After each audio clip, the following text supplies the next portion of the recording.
Je suis heureux. Je suis heureux d'être là devant vous ce soir, ça c'est la moindre des choses. Et je suis aussi heureux que vous soyez là devant moi ce soir pour écouter mes histoires. Voilà. Vous aimez prendre des risques, apparemment. Je suis heureux parce que j'ai maigri. Ouais. Moins de 30 kilos. Là, on va applaudir. Enfin, moins de 30 kilos, c'est pas une paille. Hein. Ça serait même une botte de paille. Hein. Ce poids-là, une botte de paille, 30 kilos, même une botte de foin. Ouais, bien, c'est vrai. Voilà. Bon, on ne se leurre pas, c'est cathartique de dire ça. Ben oui, c'est vrai. Je suis heureux et fier avec mes moins de 30, mais de là à aller le crier sur toutes les scènes où je raconte des histoires, il y a un pas, quand même. Et c'est ce pas qui est cathartique. Et oui, c'est ce pas qui va faire que, en prenant soin de moi, je vais prendre soin de vous. Je m'explique. Si je vais crier sur toutes les scènes où je raconte que j'ai maigri en ressemblant à une baleine, ça ne va pas le faire.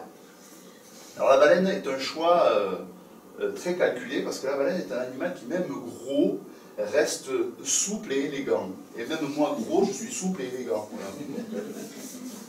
Si, pour de vrai. Donc, ouais, non, c'est vrai. Donc oui, donc je me vois mal aller raconter sur toutes les scènes comme ça, voilà. Donc je vais faire attention à prendre soin de moi, je vais rester relativement svelte. Voilà, j'ai bien dit relativement. Donc en prenant soin de moi, je vais prendre soin de vous, et je vais être heureux, ouvert, pour vous raconter mes histoires. Elle est pas belle la vie? Alors, ce qu'il y a de bien, c'est que depuis que j'ai maigri, je vois mon nombril. Je ne me souviens plus depuis le temps où je n'ai pas vu mon nombril. Fouf, au moins depuis l'enfance, voire l'adolescence. Ouais. Alors, je le touchais, hein, ça d'accord. Je le grattais quand il en avait besoin. Certaines, c'était voluptueusement, coquinement, essayer à lui faire des papouilles et des chouilles. Mais moi, je ne le voyais pas. Voilà. Bon, je peux vous dire que il faut encore un petit peu que je regarde au fond pour le voir. Mais je le vois. Alors, le problème avec ça, comme avec tout ce qui est nouveau, c'est qu'à force d'en abuser, on en abuse, et à force de se regarder le nombril, on oublie de regarder ce qu'il y a autour. Et qu'est-ce qu'il y a autour de mon nombril? Qu'est-ce qu'il y a autour de moi? Qu'est-ce qui m'anime? Qu'est-ce qui nourrit cette envie, ce besoin que j'ai de vous raconter des histoires? Eh bien, c'est ce que je vous invite à écouter ce soir avec ce voyage autour de mon nombril. Comme je vous le disais, je ne me souviens plus depuis le temps que je n'avais pas vu mon nombril. Ça remonte à mon enfance, à mon adolescence. Mon enfance à la campagne, dans mon village de Montclar d'Agenais, centre du monde. Du vôtre, je ne sais pas, mais du mien, ça, c'est sûr. Vous avez remarqué, c'est fou ce que ça raconte, une odeur. C'est fou ce que ça parle, ces odeurs d'enfance qui vous relient là, qui animent vos émotions et qui vous relient là, dans votre présent. Odeurs qui sont enfouies au fond de notre mémoire. Odeurs de linge humide qui sèche pendu dans une cuisine surchauffée. Odeur d'ail et d'oignon frémissant dans l'huile bouillante d'une poêle culottée. Odeur de vache dans une grange. Odeur d'une grange remplie de vaches. Odeur d'herbe coupée le long d'un chemin creux.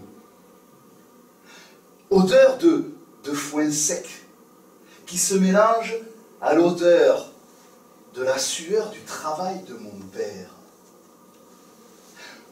Odeur de pêche chauffée au soleil d'été qui donne la chiasse. Odeur de main qui ramasse les tomates. Odeur de l'huile fine qui graisse le fusil pour l'ouverture de la chasse. Odeur du shampoing DOP aux œufs pour la douche avant la rentrée. Odeur qui fouette le visage, les yeux fermés, à fond sur un vélo d'enfant, oui, les yeux fermés, oui, oui, parce que tu n'as pas peur de tomber de ton vélo quand tu es petit. Odeur âcre et profonde de ma peur de gamin. Et pourtant, ce matin-là, j'avais tout bien préparé. J'avais piqué la pile électrique de mon père, celle qui sert à aller tirer le vin à la cave. Je l'avais mise dans la poche avant droite de mon manteau. Et puis dans la poche avant gauche, j'avais mis mon opinel. J'avais bien affûté la lame, j'avais graissé la virole, je l'avais mis là bien fermé dans la poche avant gauche de mon manteau. J'avais refermé le bouton. Et surtout, j'avais gardé un os de poulet du repas de la veille que j'avais soigneusement enveloppé dans un sac papier de chez Yvette l'épicière. Et l'os de poulet, je l'avais mis dans la poche arrière de mon pantalon. Et emmitouflé dans mon manteau, je saute sur mon vélo et me voilà prêt à faire les 3 km qui séparent la ferme de mes parents de l'arrêt du bus pour aller à l'école. Mais attention, mes 3 km à moi, c'est pas 3 km de route bien droite, bien éclairée, avec des maisons au bord et puis des gens aux fenêtres qui vous font des grands signes de la main quand vous passez. Non, non, non, non, non, non, non. Mes 3 km à moi, ce sont 3 km dans la campagne, dans les bois. Ça monte, ça descend, il fait noir. Là, on passe sur des petits ponts, on traverse des forêts et l'hiver. L'hiver, quand je vais à l'école, il fait nuit et moi j'ai peur dans cette nuit. Et surtout, dans mes 3 km, il y a la côte du Bois Noir. Et la côte du Bois Noir, elle est si raide que même Raymond Poulidor, il la monte en marchant à côté de son vélo. Alors moi, vous pensez? Dans la côte du Bois Noir, il y a la ferme du Bois Noir. Et autour de la ferme du Bois Noir, il y a un grillage noir. Et derrière ce grillage noir, il y a un molosse noir, avec une grosse tête noire. Et puis des yeux noirs, et des babines noires, et des dents là, pas noires, hein, des dents blanches, blanches comme les dents du loup du petit chaperon rouge. Et moi, chaque fois que je passe devant le grillage, il est là derrière, il me grogne, il gratte, il souffle, et moi j'ai peur. Ben, surtout quand il fait nuit. Moi j'ai peur qu'il passe dessous et puis qu'il m'attaque.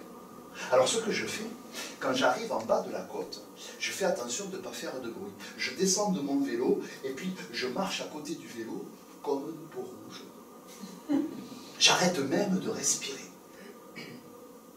Ce matin, j'arrive en bas de la côte du Bois Noir, je descends de mon vélo, je commence à avancer comme un peau rouge, j'arrête de respirer et là, tout à coup, j'entends là, sur le bitume, j'entends des claquements de griffes de chiens qui courent vers moi. Je me dis que c'est le molosse de la ferme du Bois Noir qui est sorti de derrière son grillage noir et qui va pour m'attaquer. Alors, je jette mon vélo dans le fossé et puis j'essaie d'attraper la pile électrique. Je l'allume, elle ne veut pas marcher. Alors j'essaie de prendre mon opinel dans la poche avant gauche de mon manteau, j'arrive pas à défaire le bouton. Alors je fais demi-tour et puis je cours. L'os de poulet, je prends l'os de poulet dans la poche arrière de mon pantalon, sans même le déballer, je le jette par-dessus mon épaule. On sait jamais, ça peut le ralentir. Et puis je cours. Je l'entends toujours qui me poursuit. Je cours. Je vois la grange de mes parents. Je vois dans le portail qui se découpe, dans la lumière du portail, je vois la silhouette de mon grand-père. Je suis sauvé. Je cours. Ah! Et je tombe.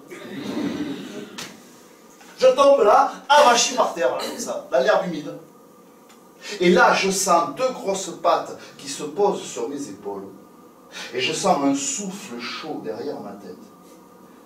Et surtout, j'entends la voix de mon grand-père qui me dit « Eh bien, Macarel, et qu'est-ce que tu fais là, allongé dans l'herbe humide ?» Et c'est là, en regardant mon grand-père, ben, c'est là que je m'aperçois que c'est pas le molosse de la côte du Bois Noir. Non, c'est pas lui qui est sur mes épaules. C'est Kiki. Kiki, c'est le chien de mon grand-père. Kiki, il avait des chaleurs ce jour-là. Il avait dû partir en vadrouille toute la nuit. Lui, il m'avait reconnu, il m'avait senti. Et moi, dans le noir, je ne le voyais pas. Et Kiki voulait venir à ma rencontre. Et moi, je l'ai confondu avec le molosse de la côte du Bois Noir. Mais bon, le plus grave dans tout ça, c'est pas ça. Le plus grave, c'est qu'à force de faire des allers-retours, j'avais loupé le bus pour aller à l'école.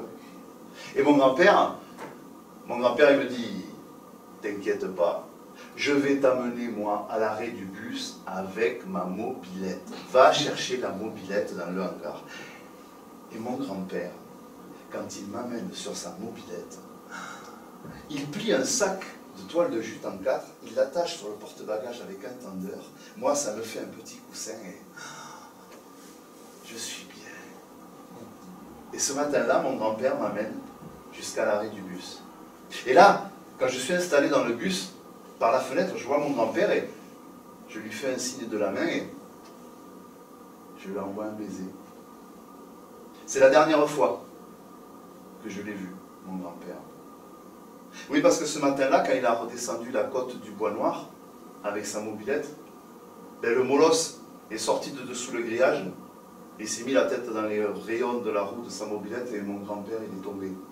Il s'est cogné la tête contre une borne kilométrique en pierre et comme son casque c'est son béret, sa tête s'est ouverte en deux. Quand je suis rentré de l'école ce soir-là, j'ai senti l'amour et la mort dans les larmes de ma grand-mère. J'ai senti le désespoir dans le fond de sa voix. Ce soir-là, ma grand-mère, elle a défait le fermoir fin de sa chaîne autour de cou, celle qui soutient la croix de Jésus. Elle a enfermé le pieux bijou dans une petite boîte d'allumettes qu'elle a remisée dans le tiroir de la table en bois de la cuisine. Un voile noir a traversé son regard. Rancœur envers celui qui l'empêche de tenir une ultime promesse. Ils étaient vieux. Ils étaient pauvres. Ils étaient vieux et ils étaient pauvres, mon pépé et ma mémé. Ils étaient si vieux qu'ils avaient des dentiers. Et ils étaient si pauvres que le soir, ils mettaient leurs dentiers sous l'oreiller. Des fois que la petite souris passe et leur laisse une pièce d'argent à la place. Vous vous rendez compte? Ils étaient si pauvres qu'ils étaient prêts à perdre une deuxième fois leurs dents. Pauvres et sans dents. Tu sais, ça me rappelle quelque chose. Oui, je sais, la petite souris, vous allez me dire, on peut toujours rêver. Ben oui, hein, être vieux et pauvre n'empêche pas d'avoir des rêves. Et ils en avaient des rêves d'amour pour lui, des rêves d'amour pour elle. Ils s'aimaient tant que chaque jour fut le souci et le bonheur de l'autre. Ils s'aimaient depuis bien plus de la moitié d'un siècle. Ils s'aimaient tant que chacun d'eux, tous les soirs, priait Dieu en secret, chacun de leur côté, de les faire mourir en même temps. Mais Dieu n'a pas voulu. Et il est parti, lui, maintenant. Et elle devra attendre avant de pouvoir mettre sa main dans sa main, avant de pouvoir mettre ses yeux dans ses yeux. Elle devra attendre avant qu'il puisse se sourire à l'infini. Oui, car ce sont des sourires d'enfants qui ont uni mon grand-père et ma grand-mère. Mon grand-père, il s'appelle Joseph, et ma grand-mère, elle s'appelle Marie. Oui, Marie et Joseph, je sais, ça ne s'invente pas. Et pourtant, mon père, c'est pas le petit Jésus. Et quand les parents de Joseph sont arrivés d'Italie dans les années 30 pour fuir le fascisme, ils ont loué la maison qui était juste à côté de la maison des parents de Marie. Les maisons étaient si proches qu'il y avait juste un seul puits pour les deux familles. Et alors, comme les Italiens ne parlaient pas français et que les Français ne voulaient pas parler français avec les Italiens, eh bien, c'était les enfants qui étaient de Corvélo. Voilà. Alors, je peux vous dire qu'il ne manquait jamais d'eau dans les deux familles. Joseph, lui, il venait juste de poser ses deux pieds dans sa vie de jeune homme. Et Marie, elle venait juste d'y mettre la pointe de son soulier dans sa vie de jeune fille. Et Joseph a appris à parler le français aussi vite que Marie remplissait son corsage.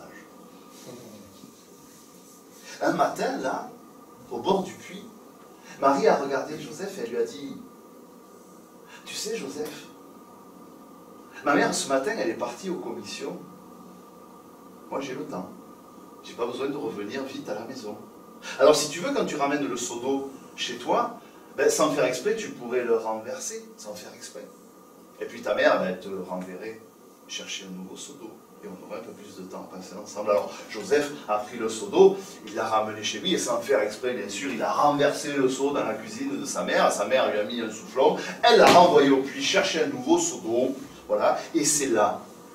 C'est ce matin-là, quand il s'est approché du puits, qu'il a vu combien Marie avait des oreilles toutes fines. Il a vu qu'elle avait des petits cheveux fous qui lui couraient dans la nuque. Il a vu qu'elle avait les joues qui devenaient toutes roses quand il lui parlait français avec son bel accent italien. Eh bien, c'est ce matin-là que Marie a décidé de mettre sa main dans la main de Joseph. Vous les auriez vus. Ils étaient beaux tous les deux. Alors Joseph, pour la remercier, a décidé qu'il allait porter le seau d'eau à la ferme des Français. Elle était là, elle courait devant comme ça, comme une piquette qui découvre le printemps, et lui, il marchait derrière avec son seau, là, il était tout empégué, là, on aurait dit une poule qui a trouvé un couteau, là. Il était tout bête, là, comme ça. Ils étaient beaux. Un qui ne voyait pas ça d'un très bon œil, c'est le père Jules. Le père Jules, c'est le père de Marie. Le père Jules, il est dans la grange des Français, et par le finestrou, il voit arriver les deux jeunes qui gambadent, et lui, il n'a pas du tout envie que sa piquette, elle se fasse manger par le loup. Surtout un loup, même pas de chez nous. C'est une journée d'été. Il fait chaud. Le ciel est lourd. Les nuages noirs de l'orage montent à l'horizon. Et ce soir-là, Marie, dans sa petite chambre du rez-de-chaussée, elle essaye de trouver le sommeil, elle ferme les yeux. Et chaque fois qu'elle ferme les yeux, elle a l'image de son bel Italien. Alors elle se retourne pour essayer d'oublier, et quand elle se retourne, elle a chaud, et plus elle a chaud, plus elle se retourne, et plus elle se retourne, et plus elle voit l'image de Joseph, alors au bout d'un moment, elle se lève.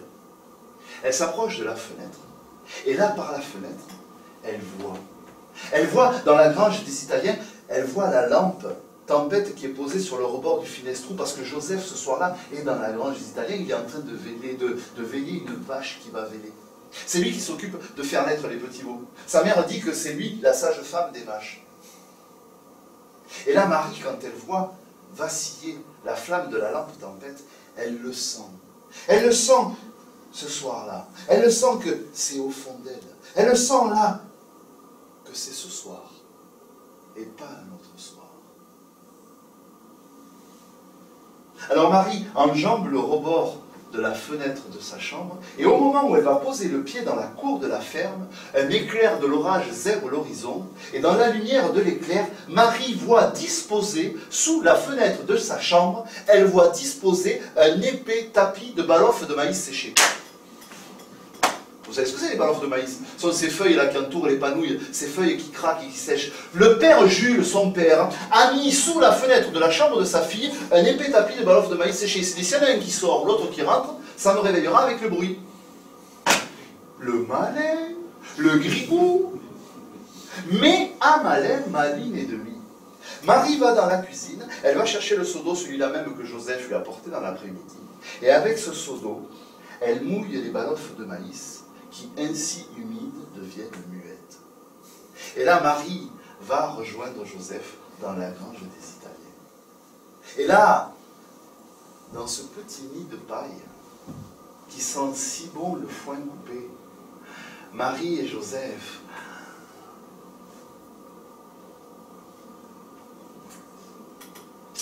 le matin, avant que le soleil ne se lève, Marie fait promettre à Joseph que ce soit lui ce soir-là, qui la rejoigne dans sa petite chambre.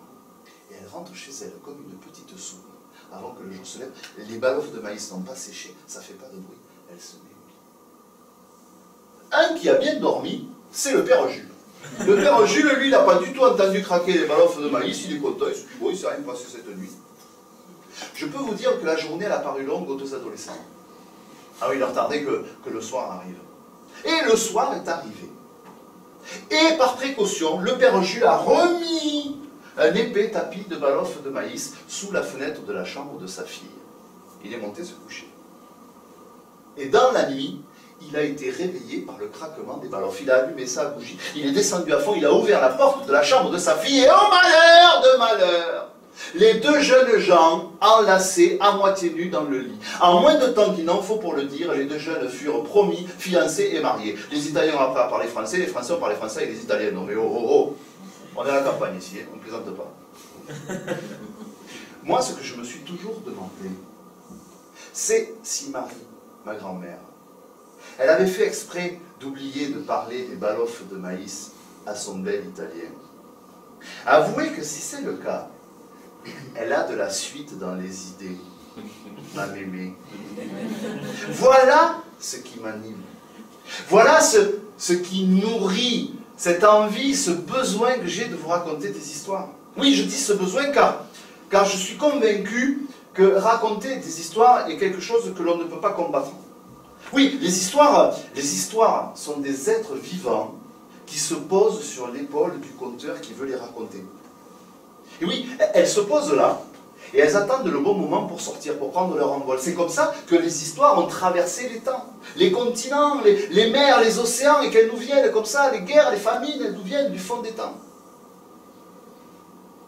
Voilà ce qui m'anime. Parce que nous, raconteurs, nous ne sommes que des passeurs, plus ou moins bons conteurs, mais que des passeurs d'histoire. Et moi, j'aime vous raconter des histoires de ces petites gens de la ville ou des campagnes, ces gens modestes. Oui, la vie de ces gens qu'on a tous au fond de notre mémoire. Mais attention, hein, qu'on soit bien d'accord. Les gens que je vais vous raconter, ils ont vécu. Ils sentent la vie. Et parfois, ils sentent fort. Ils sont hauts en couleur. Ils sont cabossés. Mais ce qu'ils ont en commun, tous ces petits dont j'aime vous raconter la vie, c'est qu'ils sont attachants. Ils sont tendres. Ils ont cette propension à vous tirer un sourire, un rire et même une larme. Alors, si vous voulez, on pourrait y aller avec l'histoire d'Alphonse Estigaciu, dit Pampille. Alphonse Estigaciu, dit Pampille, il est berger. Berger de plaine. Alors, berger de plaine, c'est comme berger de montagne, sauf que c'est plus facile comme métier parce que c'est dans la plaine que ça se passe. Voilà.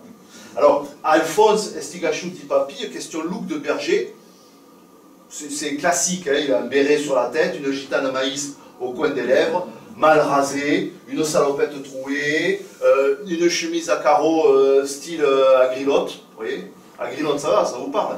Donc je demande, parce que mardi dernier déjà j'ai demandé, parce qu'il y a des endroits où je vais compter des régions, quand je dis agrilotte, il ne se passe rien. Alors j'essaye, je leur dis terre du sud. Terre du sud, ça marche. Et après quand je dis gamme vert, tout le monde comprend. Donc chemise à carreaux, façon gamme vert, voilà. Bottes en caoutchouc, voilà, et été comme hiver, bottes en caoutchouc, pieds nus hein, dans les bottes en caoutchouc, l'hiver il met un peu de paille dedans, ou il était pieds nus, les bottes en caoutchouc, oui je sais, c'est... il n'a pas de problème de corps aux pieds d'ailleurs, Pampille, c'est... voilà. Bon, l'odeur, ça c'est un peu compliqué, mais enfin bon, voilà. 3-4 bains dans l'année, voilà. Alors, il prend un bain pour son anniversaire, un bain pour la grande foire de printemps, un bain pour la messe de minuit, et éventuellement un quatrième s'il est invité à noces ou à baptême. C'est la mère Biou qui l'a baptisé Pampille. Oui, la mère Biou, il faut que je en parle. La mère Biou, elle avait le magasin sur la place du village où on peut acheter de tout. C'est pas compliqué, sur la porte du magasin de la mère Biou, il y avait écrit « Chez la mère Biou, avec 2-3 sous, on peut acheter de tout ».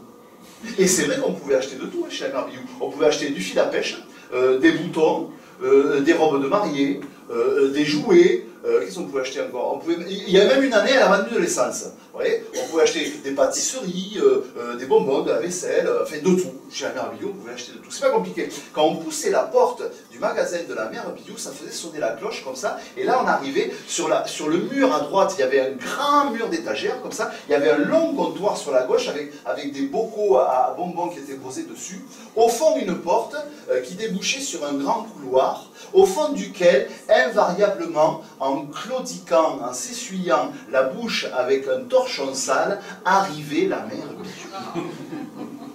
La mère Biou, elle avait de la moustache, du poil au menton, et elle sentait le pipi, la mamie. Ouais, c'est vrai. Ouais. Et le jeu préféré des enfants, c'était d'essayer de voler des bonbons dans les bocaux en verre de la mère Biou avant qu'elle arrive du fond de son couloir. Eh bien, elle avait un truc infaillible, la mère Biou. Ouais. C'était le temps qui jouait pour elle. Oui. Il y avait tellement longtemps que les bonbons étaient dans les bocaux, qu'ils étaient collés, agglomérés, compactés, que sans avoir un petit marteau et un burin, on n'arrivait pas à les défaire de toute façon. Alors tout juste les gamins étaient là au pied des bocaux comme ça, avec le bout des doigts plein de sucre et de salive comme ça, et c'est un matin comme ça qu'elle s'est approchée du petit Alphonse et qu'elle l'a surnommé Pampille.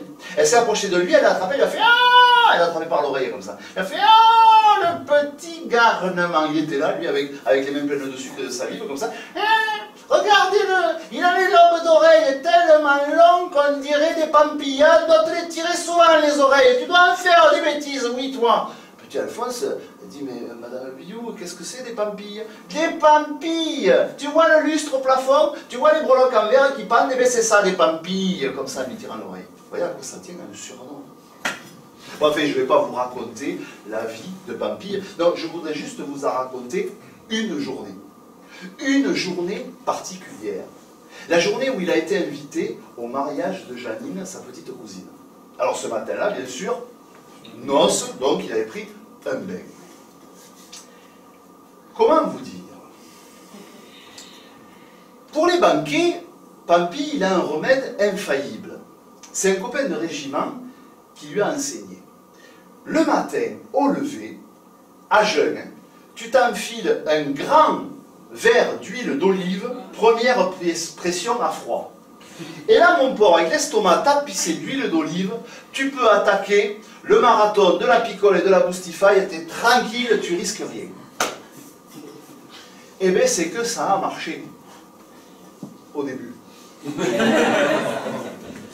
Donc là, avant l'église, les hommes de la noce s'arrêtent au café chez Mado.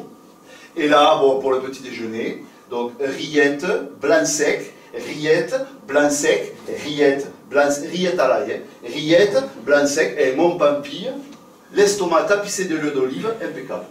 Alors, impeccable, hein. 1 euro ou 2, mais ça c'est à cause de l'ail des rillettes, mais sinon nickel. Après l'église, ils sont revenus chez Mado pour l'apéro, le vrai cette fois. Alors là, c'est pastis, pastis, pastis, pastis, pastis, pastis, pastis, pastis, pastis. Enfin, je vais arrêter de vous énumérer les pastis. De toute façon, Pampille, à force d'aligner et d'additionner les 51, il n'arrivait plus à compter. Donc, mais, bon an, mal an, ça allait encore.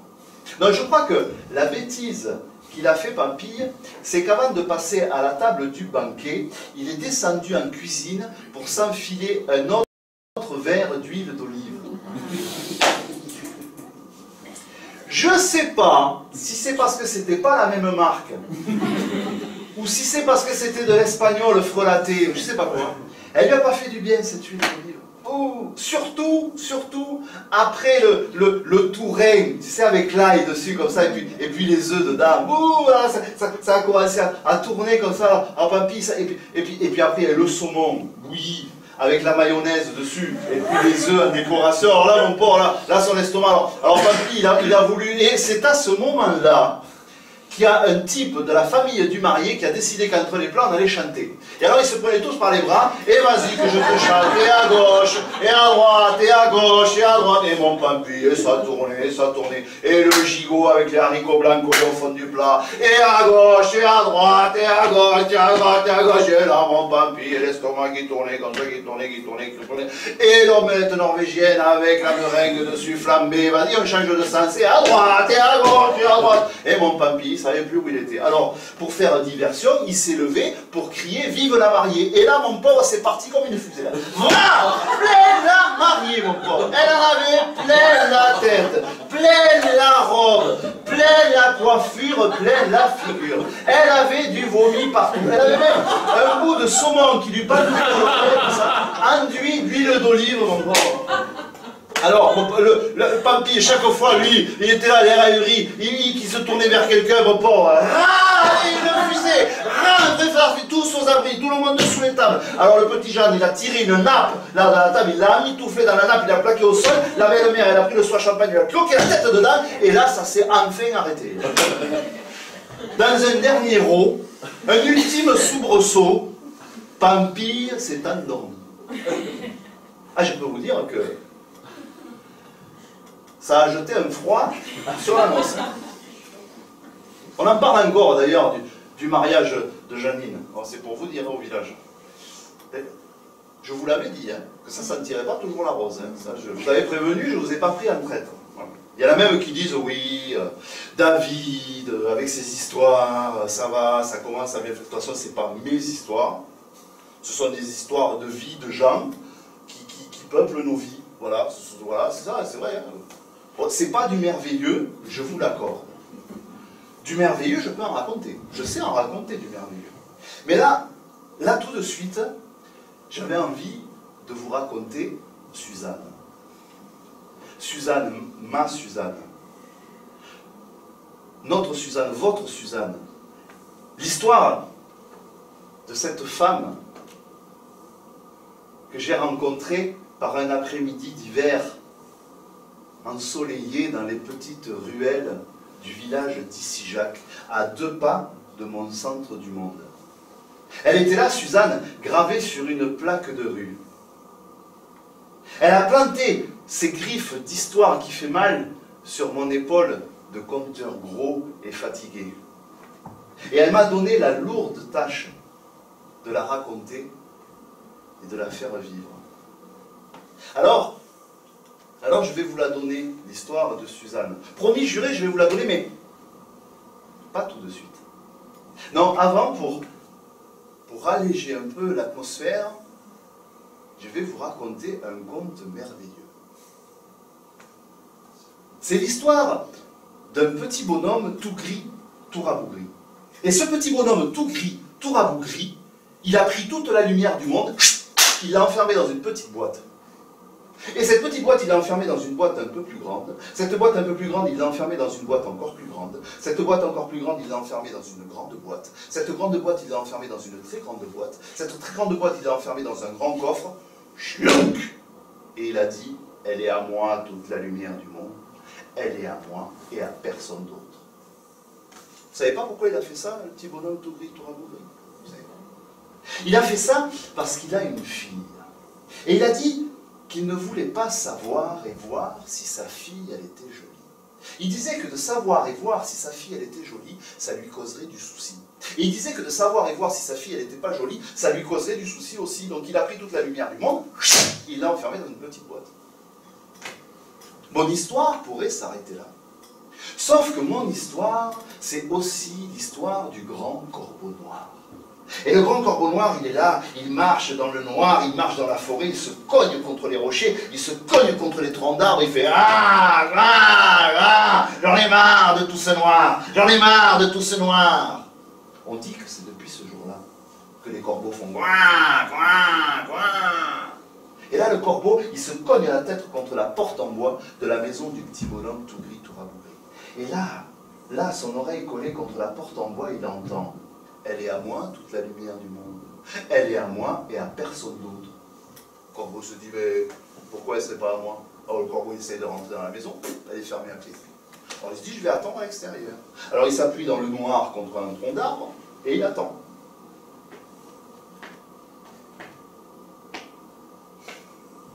Et à force d'attendre dans le noir, il s'endort. Et il est réveillé par le bruit de la porte qui s'ouvre.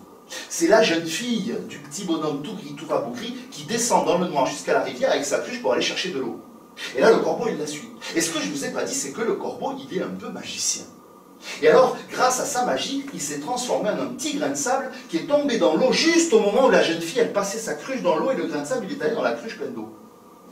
Et bien là, même transformé en grain de sable, la magie du corbeau, elle marche encore. Et la magie du corbeau, elle a fait en sorte que la jeune fille, elle ait soif. Alors elle est remontée chez elle, elle avait tellement soif qu'elle a pris toute la cruche comme ça, et elle a bu toute l'eau, toute l'eau, toute l'eau, et le petit grain de sable, il a roulé dans la cruche, il a roulé dans la gorge de la fille, il a roulé, il est arrivé jusqu'en bas de son ventre, et là, il s'est transformé en un tout petit gars.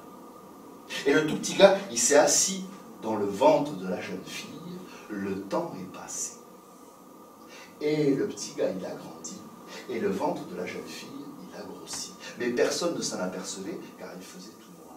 Et le temps a encore passé, et le petit gars, il a encore grandi, et le ventre de la jeune fille, il a encore grossi, mais personne ne s'en apercevait, parce qu'il faisait tout noir. Et le temps a encore passé, et le petit gars a grandi, et il est sorti. Eh bien, le petit bonhomme, tout gris, tout rabougri, il était content que le petit gars, il soit là. Ça lui faisait de la compagnie dans le noir. Alors, ils n'arrêtaient pas de s'amuser tous les deux. Et ouais, ils s'amusaient à tourner comme ça en courant autour de la table, comme ça. Et puis, le temps a passé, puis le petit gars, il a encore grandi. Et puis, un jour, il a été assez grand pour rester tout seul à la maison. Et le petit bonhomme, tout gris, tout rabougri, et sa fille, ils sont allés au marché. Ils l'ont laissé tout seul à la maison. Et là, le petit gars, il était tout seul à la maison. C'était la première fois de sa vie qu'il était tout seul. Et il s'est ennuyé. Et puis au bout d'un moment, il a dit, mais moi ce que je sais faire, c'est courir comme ça autour de la table. Alors il a couru dans le noir comme ça autour de la table, il a couru, il a couru si vite qu'il a dérapé et qu'il a tapé dans le grand coffre en bois. Le grand coffre en bois s'est renversé, il s'est ouvert et toutes les boîtes se sont renversées, se sont ouvertes jusqu'à la dernière toute petite boîte, celle dans laquelle il y avait toute la lumière du monde. Et là le petit gars, il allait ouvrir la petite boîte quand le petit bonhomme tout gris, tout rabougri est rentré dans la maison, il a fait non! Trop tard! Toute la lumière du monde est sortie dans la maison du petit bonhomme tout gris, tout rabougri. Et le petit gars s'est retransformé en corbeau. Il a pris toute la lumière du monde dans son bec. Et il est sorti par le trou de la cheminée. Et là, avec toute la lumière du monde dans son bec, il a volé. Et il a vu. Il a vu les forêts. Il a vu les rivières. Il a vu les collines. Il a vu le ciel. Il a vu les nuages. Et il a dit, elle est à moi, toute la lumière du monde. Elle est à moi et à personne d'autre. Mon histoire pourrait s'arrêter là. Sauf que mon histoire, c'est aussi l'histoire du grand aigle royal. Et le grand aigle royal, il est dans sa tanière et il voit passer dans le ciel éclairé, il voit passer le corbeau avec toute la lumière du monde dans son bec. Et l'aigle royal dit, mais pourquoi elle ne serait pas à moi toute la lumière du monde? Et le grand aigle royal prend son envol. Et il part à la poursuite du corbeau. Et un aigle royal, ça vole beaucoup plus vite qu'un corbeau. Et l'aigle royal attrape le corbeau dans ses serres. Il l'entraîne vers le sol. Mais le corbeau ne lâche pas toute la lumière du monde qu'il a dans son bec, sauf que des petits morceaux de lumière partent dans le ciel. On dit que ce sont la lune et les étoiles. Et le corbeau arrive à se défaire des serres de l'aigle royal. Il prend son envol et l'aigle royal repoursuit le corbeau à nouveau. Il le prend comme ça dans ses serres. Il l'entraîne si fort vers le sol que le corbeau n'a de cesse que d'ouvrir grand son bec. Et toute la lumière du monde a pris la place qu'elle a aujourd'hui. Un petit rayon de toute la lumière du monde est rentré par la cheminée de la maison du petit bonhomme tout gris, tout rabougri. Et le petit bonhomme tout gris, tout rabougri, il a vu. Il a vu combien sa fille, elle était jolie. Elle était jolie comme le premier jour de la vie. La lumière est là qui nous éclaire. Le soleil nous réchauffe. Et moi j'aime quand le soleil prend le pas sur la nuit. J'aime quand les jours rallongent. J'aime pas l'hiver. Je sais pas vous, moi j'aime pas l'hiver. Il y a des gens qui aiment bien l'hiver. Moi j'aime pas ça l'hiver. Non, moi l'hiver, moi j'enferme mon corps dans des bouts de laine. Alors pour les initiés, la référence fait partie du tour de mon nombril. Moi l'hiver, je peux avoir les idées noires comme un horizon de pluie. Et pourtant le jour où j'ai rencontré l'histoire de Suzanne, c'était un après-midi d'hiver. Et ce jour-là, il faisait soleil. Vous vous souvenez de Suzanne? Je vous en ai parlé un petit peu plus haut. Je vais vous la donner maintenant, Suzanne. Je crois que vous êtes prêts, qu'on se connaît assez. Comme une volée de moineaux piaillants, ils ont déboulé du carré roux et se sont agglutinés autour de la manne. autour de Suzanne, comme la manne autour d'une lampe. Ils ont chanté, dansé autour d'elle, fille comme garçon, ils lui ont chanté sa chanson. La Suzanne, là au milieu, elle se sentait toute tourneboulée par tout ce bruit, tout ce charivari. Elle n'a pas l'habitude, elle est bien trop vieille, Suzanne, pour ça. Elle est bien trop vieille, non. Elle n'a pas l'habitude, elle qui vit toute seule dans sa petite maison.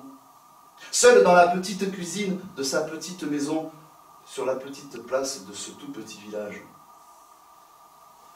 Une chose qui lui paraît grande à Suzanne, c'est l'escalier extérieur en pierre qui monte à l'étage. C'est pour ça qu'on appelle sa maison le grand escalier. Et une chose qui lui paraît grande aussi à Suzanne, c'est sa solitude. Vous voyez, depuis que ses parents sont morts, elle se sent seule. Oh, pas triste, hein, mais seule. Il y a bien quelques voisins qui lui portent un bout de pain, une poignée de noix, un peu de bois l'hiver, mais c'est pas vraiment seule qu'elle se sent, non, c'est perdu. Comme si elle était perdue devant tant de choses à faire, comme si elle faisait les choses par habitude.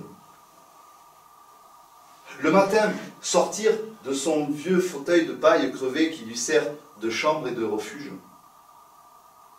Allumer le feu pour réchauffer l'air et chauffer l'eau. Tremper le quignon de pain dans le bol de chicorée. Passer un fichu sur la tête et aller gratter la terre du jardin. L'hiver, chercher un rayon de soleil pour se réchauffer les os, et l'été, un coin d'ombre pour se rafraîchir la tête. De la maison au jardin, du jardin à la maison, c'est sa seule déambulation à Suzanne. Avant, quand il y avait ses parents, elle allait bien plus loin.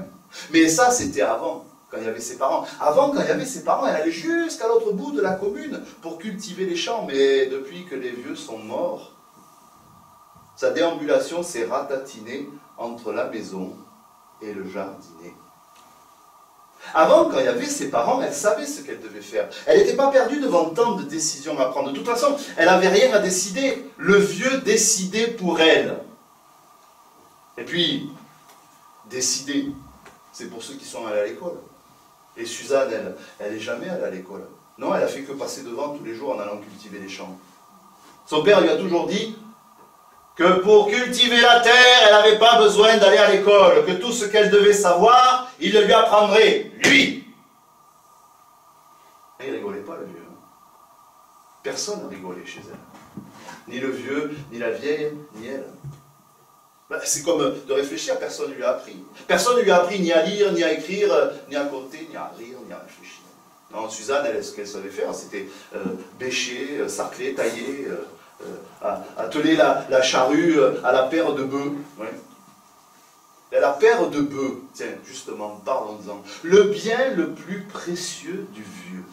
Autant il pouvait battre sa femme, il pouvait battre sa fille, jamais il ne levait la main sur ses bœufs. Ah non, non, non, non, non, toujours bien nourri, brossé, le soir rentré dans l'étable sur un bon tapis de paille fraîche. Suzanne ne pouvait pas en dire autant. Quoique, elle aussi en quelque sorte dormait sur de la paille.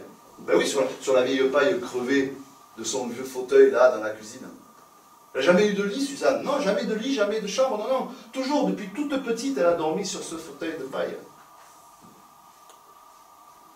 L'année de ses 12 ans, c'est pas pourquoi un matin, le vieux va dans l'étable, il y avait un des bœufs qui était mort.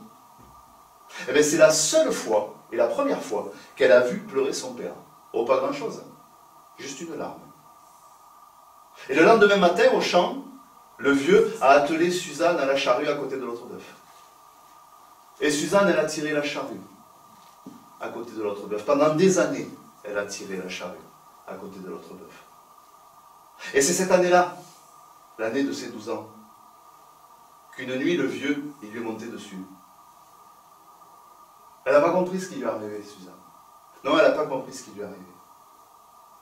Elle a eu mal, elle a saigné, elle a pleuré un peu. La première fois, elle a pleuré un peu. Les autres fois, quand il est revenu, elle ne pleura plus. Et puis, le temps a passé, son ventre s'est arrondi, mais Suzanne, elle ne savait pas, personne ne lui expliquait. Personne ne lui expliquait pourquoi son ventre grossissait. Personne ne lui expliquait pourquoi, au début, elle vomissait son bol de chicorée et son quignon de pain, et puis pourquoi, bien plus tard, elle aurait dévoré toute une miche. Son gros ventre, il s'est vidé un matin, là, dans le labour. Comme tous les matins, elle s'était harnachée à côté de l'autre bœuf.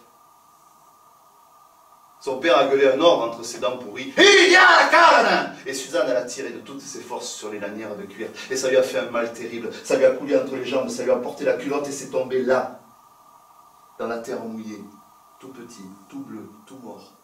Sa mère l'a emporté, l'a enterré.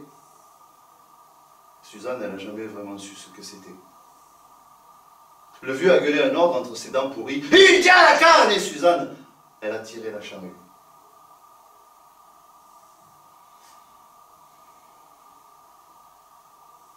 Comme une volée de moineaux piaillants, ils ont déboulé du carré-roux, ils se sont agglutinés autour de Suzanne comme la manne autour d'une lampe. Ils ont chanté, dansé autour d'elle. Fille comme garçon, ils lui ont chanté sa chanson. Suzanne la saucisse, toute ridée, toute fripée. Suzanne la saucisse, toute tordue comme une saucisse. Suzanne la saucisse, toute ridée, toute fripée. Suzanne la saucisse, toute tordue comme une saucisse. Suzanne vieille sorcière, Suzanne vieille sorcière. Ah, ah, ah.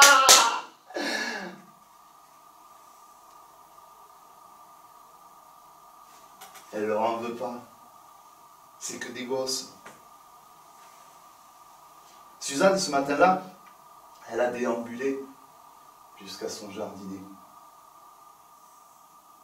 Et puis, elle a gratté la terre du jardin, comme tous les matins. Elle s'est avachie là, le nez dans le labour. Et enfin, dans un dernier soupir, ça s'est arrêté. Elle a trouvé la paix.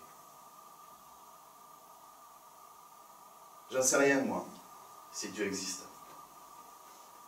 On en parle bien, nous, les conteurs de Dieu, mais j'en sais rien, moi, si après la mort, il y a un paradis, un Éden, un endroit où la paix et l'amour seraient de rigueur.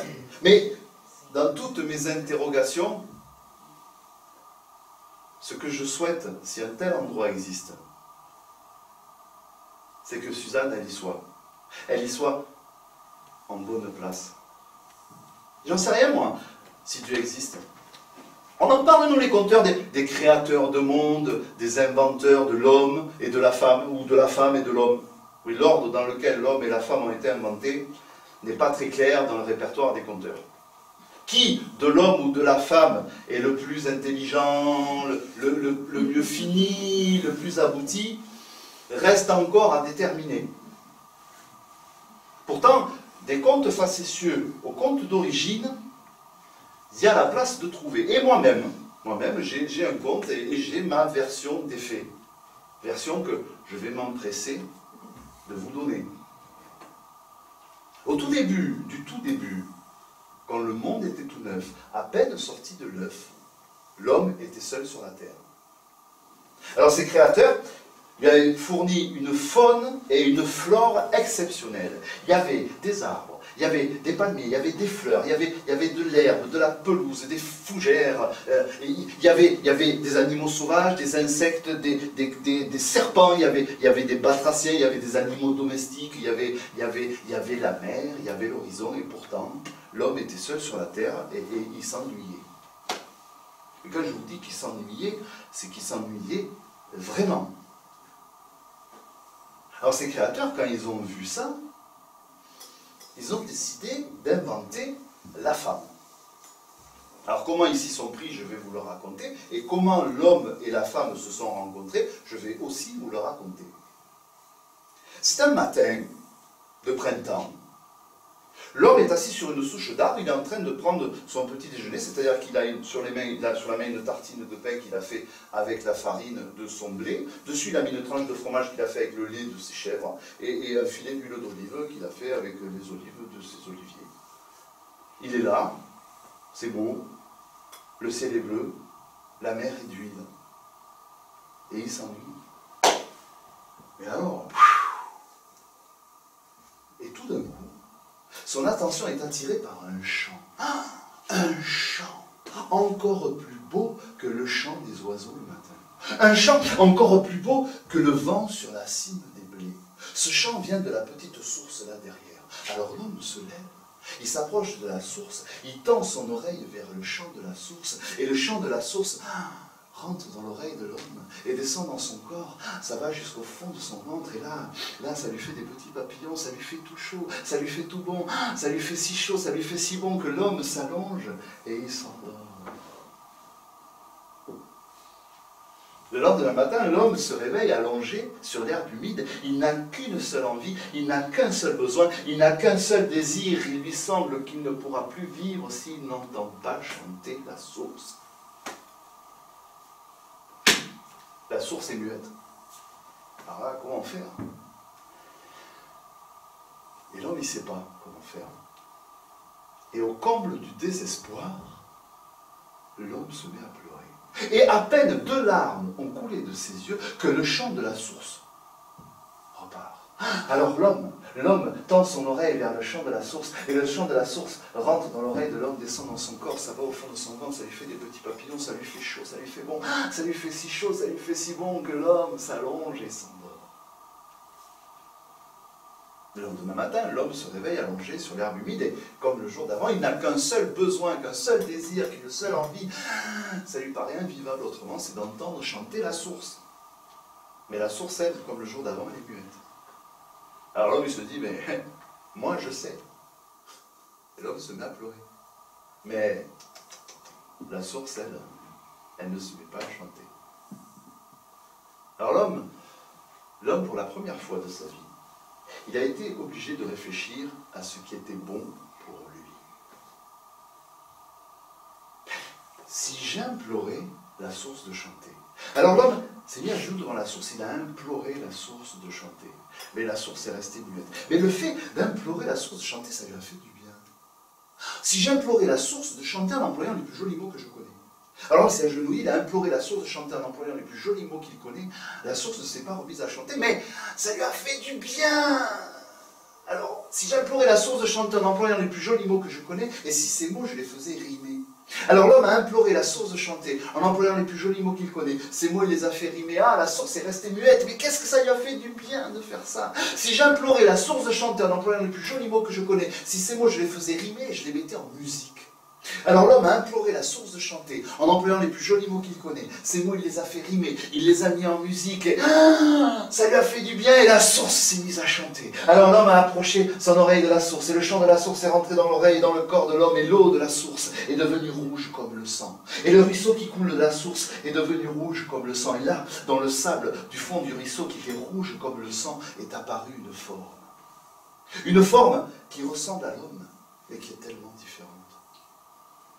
La forme est sortie de l'eau. La femme est venue sur la berge, oui, car il s'agit de la femme.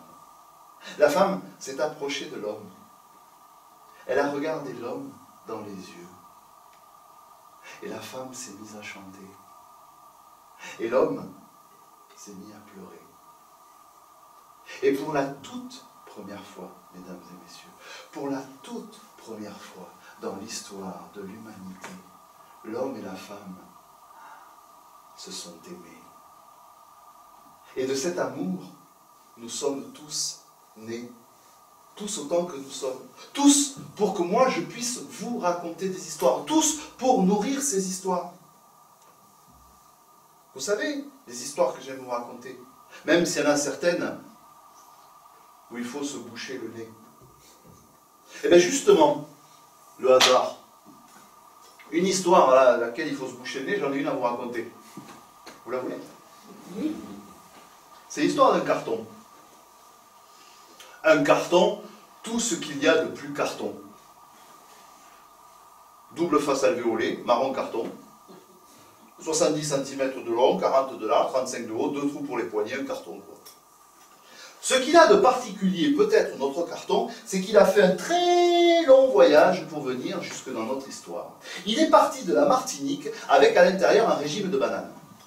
Il a pris le bateau dans un conteneur avec une multitude de cartons à bananes, tous semblables les uns aux autres. Arrivé au Havre, le conteneur a été chargé sur un camion. Arrivé à Rungis, il a été dispatché sur une plateforme de distribution à laquelle on lui a attribué comme destination l'épicerie Seldis, qui est sur la petite place du village de Montclar d'Agenais, dans le Lot-et-Garonne. Centre du monde. Épicerie Seldis, tenue par monsieur et madame Martin. Monsieur et madame Martin, réfugiés espagnols, épiciers de métier.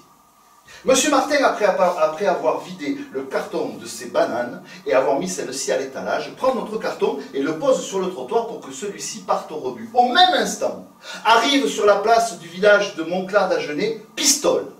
Pistole, l'employé municipal. Pistole, 40 ans d'employé municipal. Pistole, à 2 doigts de la retraite. Pistole. Drôle de nom, me direz-vous. Pourquoi Pistole s'appelle-t-il Pistole? Ben, c'est pas très compliqué en fin de compte. Figurez-vous que lorsqu'il était petit, il y a eu une interrogation orale à l'école et la maîtresse a demandé à toute la classe quel était le nom de cette monnaie d'or espagnole du XVIe siècle. Et il fut le seul à répondre le Pistole. Il fut le seul à avoir cette fulgurance. Il fut le seul à avoir 10 sur 10 et ce fut d'ailleurs le seul 10 sur 10 de toute sa scolarité. Et bien, pour fêter ça, ses copains de classe ont décidé de l'appeler Pistole. Et ce surnom a suivi le personnage de l'enfance jusqu'à nos jours. Comme quoi, vous voyez, des histoires des surnoms, hein, on pourrait en faire un spectacle, presque. Puis, un peu en retrait, eu égard à la hiérarchie naturelle, Pistole est accompagné par le jeune Jaco. Jaco est TUC. Alors, TUC, pour ceux qui ne savent pas, TUC, ça veut dire travail d'utilité collective. TUC est un contrat à durée déterminée à temps partiel qui, dans le milieu des années 80, était très suscité auprès de la jeunesse. TUC, c'est un contrat qui faisait, je crois, c'était 20 heures par semaine, 1200 francs par mois. Voilà, ça s'adressait aux jeunes qui avaient entre 16 et 25 ans. Entre les TUC, les SIVP, les CES, les CEP, enfin voilà, vous avez une collection de contrats aidés à destination de la jeunesse désœuvrée. Voilà. Donc, Pistole, l'employé municipal, et Jaco, le TUC, arrivent sur la place du village de Montclar d'Agenais au moment même où M. Martin dépose le carton sur le trottoir. Pistole, d'un hochement de tête, qu'accompagne une pluie de cendres de gitane maïs, ordonne à Jaco de ramasser le carton. Et tous les deux, avec notre carton, prennent la rue du sens interdit en direction de la scierie de M. Cagnati. M. Cagnati, immigré italien, scieur de planches et fabricant de parpaings. Là, Pistole et Jaco remplissent le carton de sciure de bois. Et tous les deux, avec notre carton plein de sciure de bois, ils prennent la direction du cimetière de Montclar d'Agenais. Alors je fais une parenthèse pour vous raconter le cimetière de Montclar d'Agenais.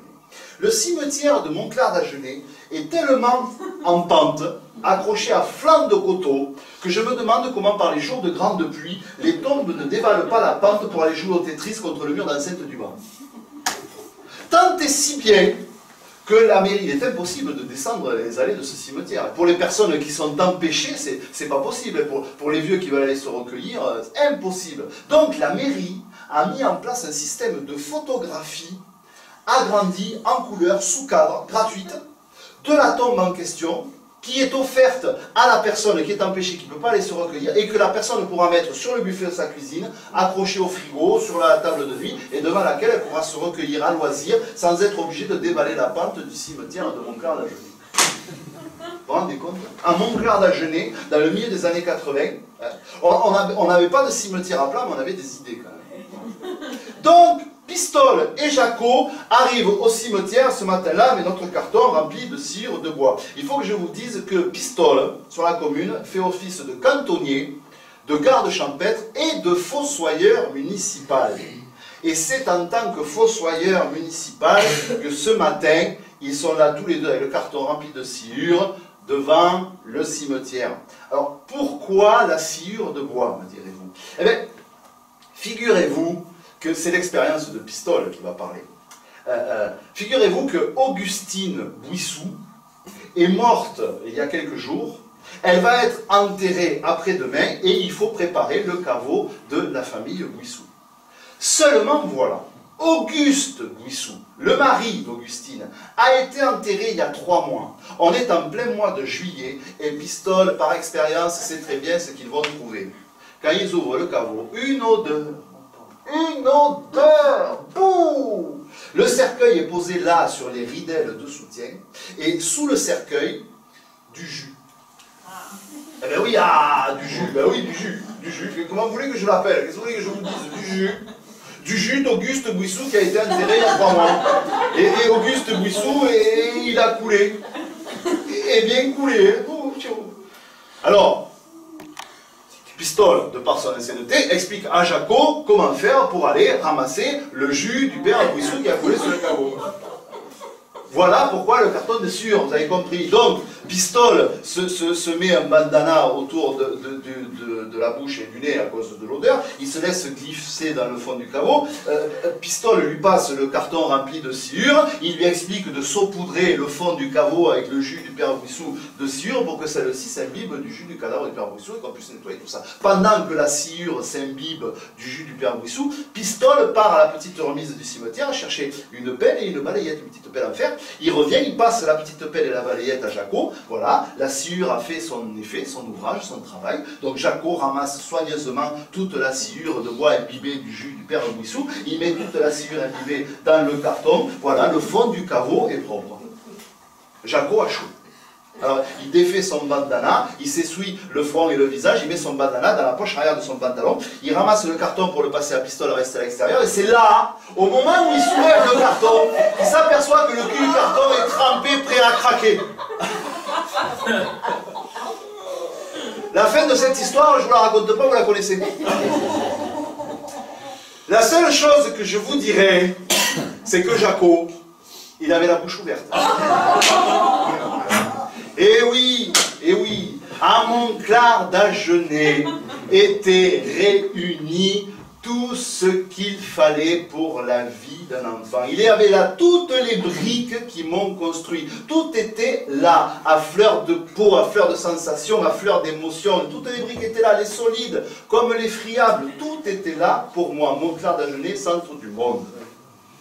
Il y avait là, tous les gens vivaient ensemble, tant bien que mal, et plutôt bien que mal d'ailleurs. Hein, c'est vrai. Il y avait là toutes les composantes que propose la vie.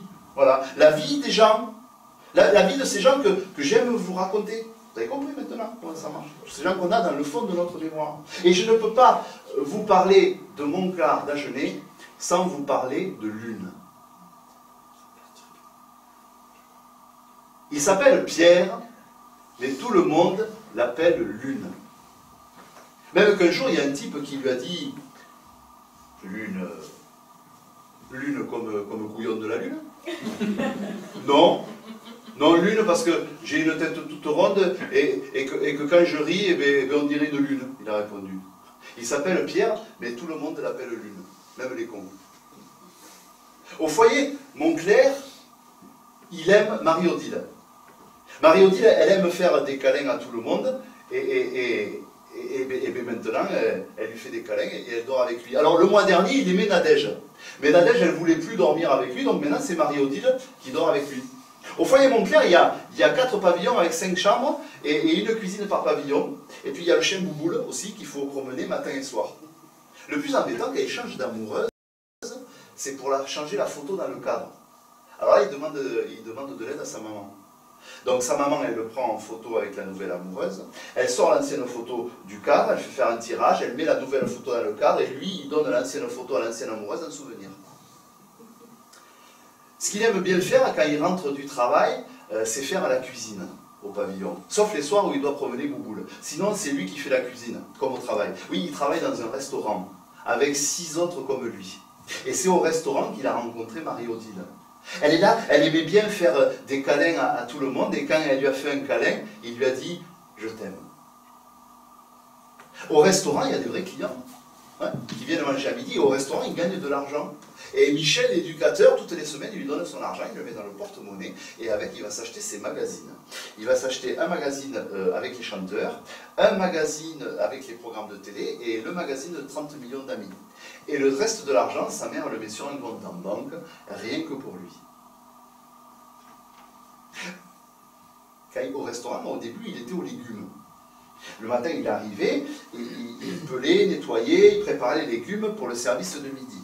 6 mois après, Sylvie, la chef cuisinière, elle l'a mise au dressage des entrées. 2 mois après, il est passé au dressage du chaud et maintenant, il est presque cuisinier. Voilà, c'est Sylvie qui l'a dit. Et sa maman, elle dit qu'elle est fière de lui. Ouais. Qu'il est son soleil. Ouais.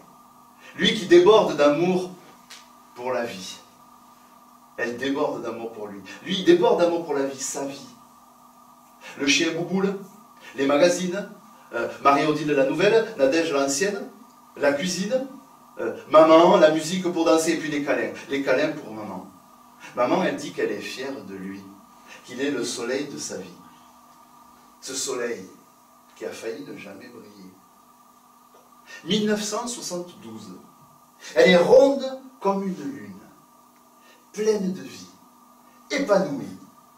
Elle ne l'a pas senti venir, comme si il ne voulait pas déranger, comme s'il voulait venir en catimini, comme s'il savait déjà qu'il allait bouleverser sa vie. Elle l'a à peine vu, juste aperçu sa tête comme un poisson lune, et puis une femme en blanc l'a emporté, à peine vu, déjà parti. Le docteur est rentré dans la chambre, et il s'est assis sur le rebord du lit. Il l'a regardé, il lui a dit « Madame, Madame, votre enfant a tous les signes d'une trisomie 21. » Elle est restée là, immobile. Un sourire béat marquait son visage. Elle était là, les yeux fixes.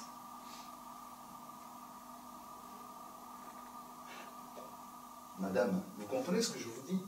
Madame, Madame, votre enfant est mongolien. Le docteur s'est levé, il est sorti. Et là, elle a senti comme un grand vide. Elle a senti comme un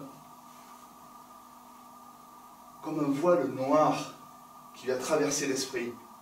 La femme en blanc est revenue, elle a posé l'enfant dans le petit lit de plexiglas, tout emmailloté serré, juste sa tête de lune qui dépassait. Il est resté là, longtemps, longtemps à la regarder fixement. Elle est restée là, longtemps, longtemps à le regarder, curieusement. Et puis elle s'est levée, elle a pris l'oreiller, elle est allée vers le berceau, l'oreiller dans les mains. Elle s'est approchée du berceau, l'oreiller dans les mains. Elle s'est penchée sur le bébé, la mâchoire crispée, l'oreiller dans les mains. Elle a vu une larme couler. Elle a vu l'oreiller dans les mains. Le petit Lune lui a souri. Maman, maman, je t'aime. Moi aussi je t'aime, soleil de ma vie. Tout est là à Montclar, je vous l'ai dit. Tout était réuni pour un petit gars de la campagne comme moi qui voulait, il suffisait juste de, un vrai paradis. Et en parlant de paradis, et pour clôturer ce voyage autour de mon nombril, je vais vous raconter l'histoire de cet homme qui vivait dans un temps et dans un endroit où le ciel était si bas que les oiseaux ne pouvaient pas voler. Le ciel était si bas que les arbres ne pouvaient pas pousser. Le ciel était si bas que les hommes et les femmes étaient obligés de marcher comme ça, courbés, la tête baissée. Et cet homme, il était là, sur le perron de sa maison, un matin, assis, petite maison grise, le ciel bas et gris, devant sa maison, 2 arbres rabougris, un petit puits délabré, devant les autres maisons, des femmes habillées de gris. Et ce matin-là, l'homme il s'est dit, je vais aller chercher mon paradis. Alors il a marché. Il a marché droit devant lui. Toute la journée, la tête baissée, l'échine courbée, il a marché droit devant lui. Il a marché pendant des jours et des jours, il a marché en cherchant son paradis. Et le soir, quand il s'arrêtait pour se reposer, pour être sûr de ne pas faire demi-tour et de marcher droit devant lui, il enlevait ses chaussures, il les posait sur le chemin dans le sens qu'elles devaient lui indiquer pour la marche du lendemain. Il se couchait à côté et s'endormait. Et il a marché pendant des jours, il a marché. Et un soir, il s'est arrêté, il a posé ses chaussures là à côté dans le sens qu'elles devaient lui indiquer pour le lendemain. Il s'est couché à côté, il s'est endormi et là, pendant qu'il dormait, le ciel bas et gris s'est ouvert. Il s'est ouvert sur une nuit noire et étoilée. Et là, de ces milliers d'étoiles sont descendues des lucioles. Et ces lucioles sont descendues sur les chaussures de notre chercheur de paradis. Elles ont soulevé les chaussures, elles les ont retournées. Et les lucioles sont remontées dans cette trouée de ciel gris. Elles sont remontées dans leur nuit noire, le ciel gris s'est refermé. Et le lendemain matin, le chercheur de paradis s'est réveillé, il a mis les chaussures dans le sens qu'elle lui indiquait. Et il a marché. Il a marché droit devant lui et il cherchait son paradis. Il a marché sous le ciel bas et gris. Il a marché l'échine courbée. Il a marché pendant des jours et des jours. Et un matin, il est arrivé, il a vu au loin le ciel bleu. Il a vu au loin des arbres qui avaient poussé. Il a vu au loin des oiseaux qui volaient. Il a vu des femmes assises sur le perron des maisons, des femmes avec des robes colorées, belles. Et il a vu une petite maison avec 2 arbres devant et un petit puits tout pimpant. Sa maison. Alors ce matin-là, l'homme il s'est dit que si on regardait les choses un tout petit peu autrement, on n'avait pas besoin d'aller bien loin pour les trouver, nos paradis. Merci.